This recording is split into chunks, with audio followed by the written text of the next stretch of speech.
let's start with Montenegro itself and how its cultural and artistic development has been going in the last decade or so. Because I wanted to ask, first of all, you have an organization which is spread along the coast, really, isn't it? Not only along the coast, but also across Montenegro. I was born here. I was born, well, not in Budva, but in Kotor, which is a nearby city, UNESCO city, and the festival we run there is also under the patronage of UNESCO. And it's a tiny country, it's something above 600,000 people altogether. And having that in mind, I have to say that the cultural scene is very vivid. There are many initiatives, there are many things going on. There are many talented individuals. There are more and more different organizations, different, I wanted to say ensembles, since I'm a musician myself. I'm a concert pianist and a professor at the Academy of Arts in Serbia, in Novi Sad. So I'm always focused more on, let's say, music. But apart from the ensembles such as Montenegrin Symphony Orchestra or the Boca Bay Symphony Orchestra, we do also have the theater institutions like the National Theater, the Royal Theater in the former capital of Montenegro, Cetinje, where we are going tomorrow. So there are like systematical support for the development of culture and arts, but apart from that, the independent scene is very alive, I have to say, And apart from that, I always feel sorry to find out that some of our most gifted, musicians, actors, individuals mostly, decided to continue with their careers somewhere abroad. So if we would collect, like all of them, like Montenegro could compete, could really stand with, maybe not with the most developed European countries, but definitely with the regional countries. And again, it is the tiniest, the smallest country in the region, in the Western Balkan region. So altogether, with all the challenges, with all the problems we are facing, like everywhere else, I have to be positive. And I have to say that it's going on quite well. We are still holding on and dedicating our lives and our talents, to arts and culture. If I think of Montenegro and the way this area was portrayed in perhaps the 1920s and the 1930s in fiction, if people wanted to invent a country that was a little bit exotic and nobody quite understood and you couldn't quite say where it was, it tended to be a portrait of Montenegro, your sort of hidden gem of the Adriatic. Do you think of yourselves like that? First of all, I think we are too proud of ourselves. And pride is one of the characteristics of Montenegrins. For a reason, on one side, but on the other hand, I really believe that we should be much more self-critical about what we do, how we behave, how we treat this gem, as you said, of the country. First of all, Montenegro is the country of incredible beauty and diversity. So next to the coast, which is 330 kilometers long, nothing compared to Croatia, but still very, I'm often in California, and for a reason I compare this landscape with Californian one. Apart from that, we have the northern part of Montenegro, which is equally beautiful. So I remember, was it in Vancouver? I played, or somewhere somewhere there on the western coast, either San Francisco, Vancouver. So they were very proud to say, it takes them only 1 hour, from the coastal line to the ski resort.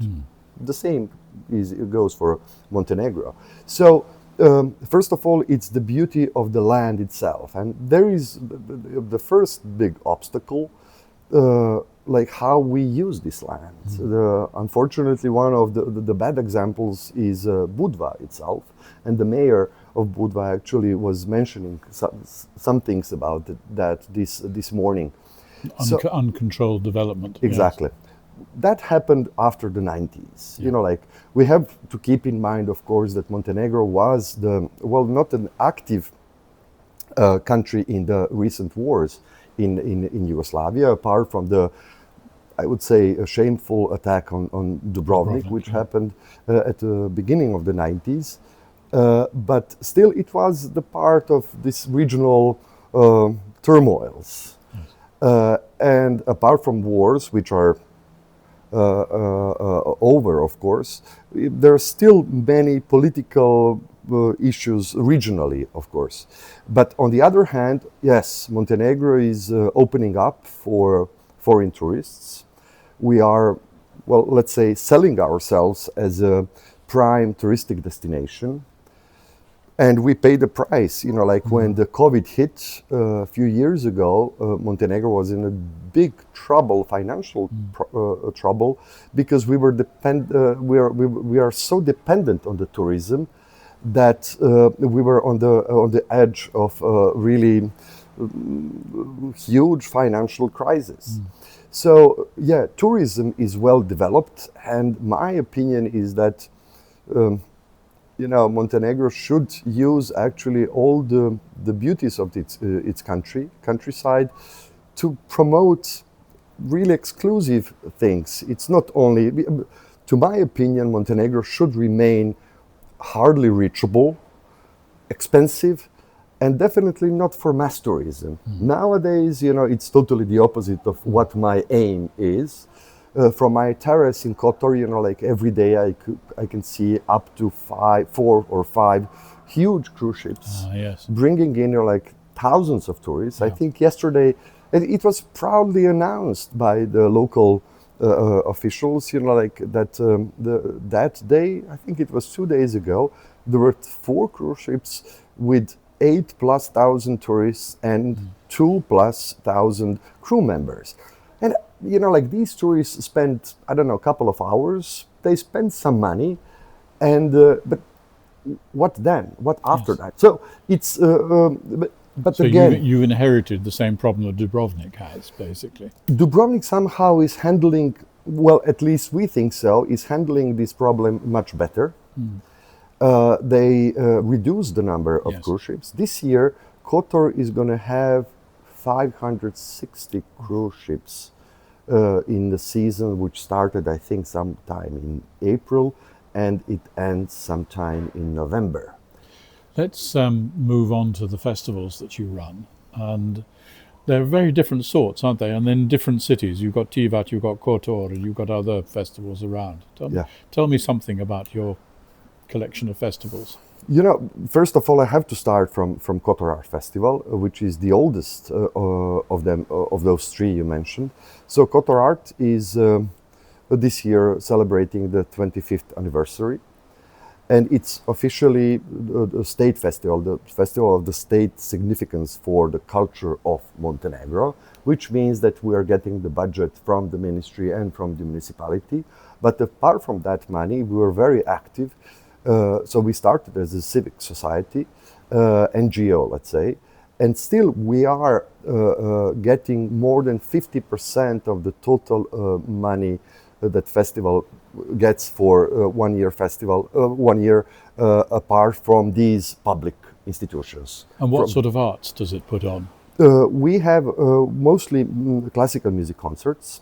But these classical music concerts, I mean, apart from the big stars of nowadays, I'll just mention a couple of names, you know, like from Krzysztof Penderecki to Yuja Wang, who performed 5 concerts at our festival. And I believe you know how difficult it is to get these level of artists. Leonidas Kavakos, many pianists, Gabriela Montero performed last year here. It's a really world-renowned artist. But apart from that level of our programming, to us is very important actually to tackle the heritage issue, which is very important. You know, Kotor is a 2 millennia old city with layers and layers of culture and history, and it's for a reason put on a UNESCO heritage list. So we are really trying hard to bring up these heritage stories into life through different kinds of performances. I'll give you just one example. this year we're going to have the premiere of the opera called Jacinta. So it's in the middle of the bay. We have two islands, one of them artificial one. If you haven't visited, please do. If you have any time, like during your stay in Montenegro, it's worth visiting. And in that island, like there is a sewing, what is it called in English when you sew things? So the final product, what would be called?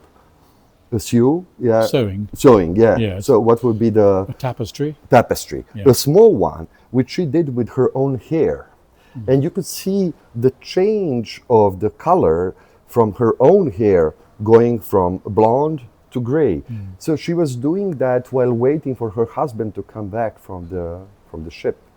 And of course, it's the story about the patience, about the custom, which was like in Portugal, very, very widespread in Kotor. Kotor was known and still known for many salesmen. Like they are on the sales boats, like all year round.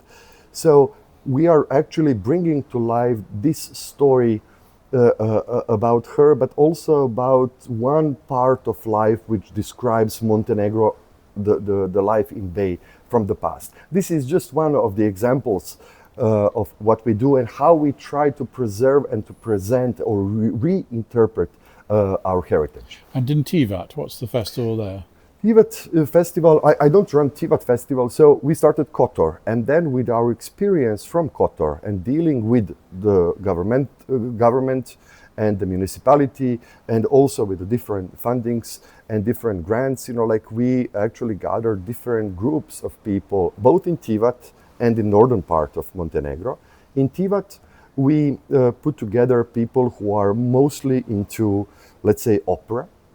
So in Tivat, we helped the formation of the local choir with a long history, but then, of course, it happens quite often in this region, like it stopped working the local choir called Jadran, meaning the Adriatic Sea. So they started their work, and it's mostly actually focused on the opera singing, bel canto. So Tivat is mostly about that. Again, symphony orchestra music, the contemporary music. We made some contemporary performance last year, which tackled also some local issues in Tivat. So that is Tivat, also a 1 month long festival run by my dear colleague and professor, conductor as well, and professor of conducting at the Faculty of Music Art in Belgrade.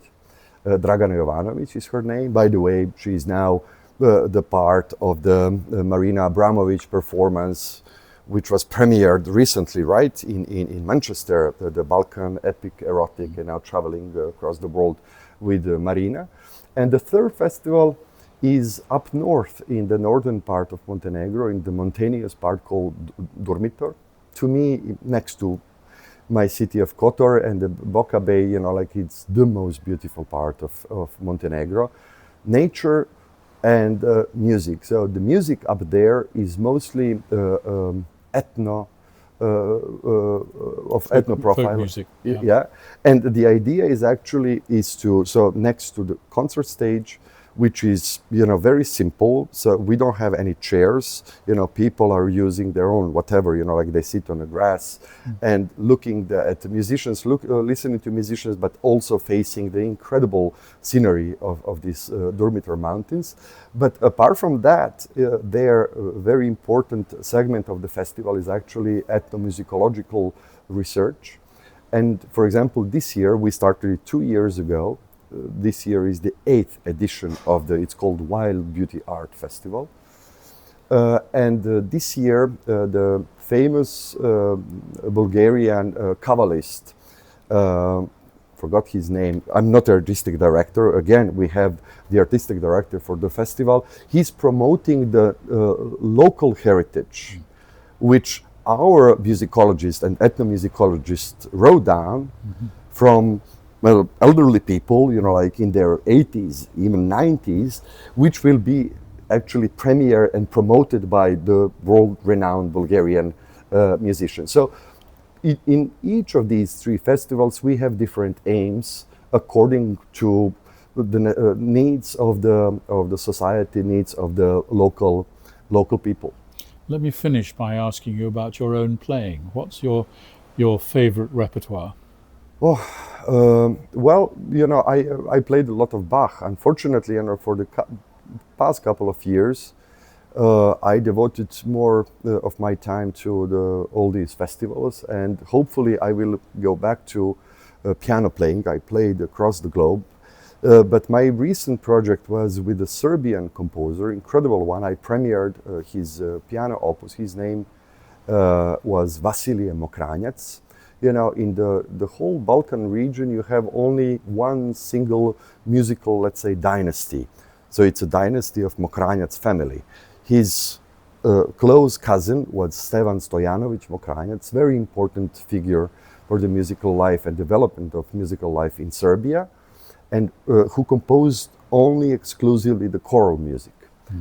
And on contrary to him, his nephew, Vasilije Mokranjac, composed 5 symphonies and almost 3 hours of incredible piano literature, which I premiered. I mean, the tragic life of his, which ended up committing a suicide, age 61, is actually very clearly marked in his both symphonic and piano opus. And this is something I was exploring, and it was also quite a challenge to dive deep into this emotional world of his. And actually his way, the last piece he composed, he did so just a few months before he committed the suicide, and you can hear his farewell from life. So yeah, I recorded that for Naxos a few years ago, Grand Piano Naxos production, and I think I presented it somewhere, and that's the music which really works in all the corners of the world. I played it in the States, somewhere in Europe as well, but also in China, and I was actually very surprised to find out how deeply emotional connection this music makes with no matter audience wherever in the world. So yeah, this is you were asking me about my preferences. So the last one was Mokranjac, but once I sit back again, like at the piano, God knows what will come out from that. Yeah. Thank you very much. Thank you.